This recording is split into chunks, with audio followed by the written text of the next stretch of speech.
काही दिवसापूर्वी नारायण राणेंनी स्टेटमेंट दिलं होतं की या जिल्ह्यामध्ये शिंदे गटामध्ये आणि भाजपमध्ये कोणाला घ्यायचं हे मी ठरवणार आहे। परंतु रवींद्र चव्हाणांनी राणेंना शिंदे गटात सोडा, भाजपमध्ये सुद्धा त्यांची ताकद नाही हे कालच्या विशाल परबांच्या स्टेटमेंट प्रवेशावरून दाखवून दिलं आहे। खरं तर राणेंना न विचारता काल विशाल परबचा रवींद्र चव्हाणांनी प्रवेश घेतला, कारण आज राणे त्या विशाल परबांबरोबर मांडीला मांडी लावून बसणार काय हा आमचा खरा सवाल आहे।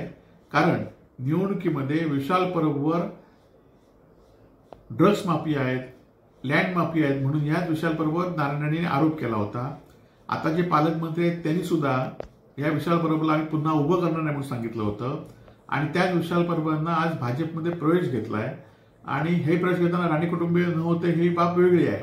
परंतु राणेंची भाजपमध्ये काय ताकद आहे ही कालच्या प्रवेशावरून दिसून आली आहे आणि आता नारायण राणे ज्या विधानसभेच्या निवडणुकीमध्ये आरोप केले त्या विशाल परबांच्या मांडीला मांडी लावून बसणार आहेत काय हा आमचा खरा प्रश्न आहे।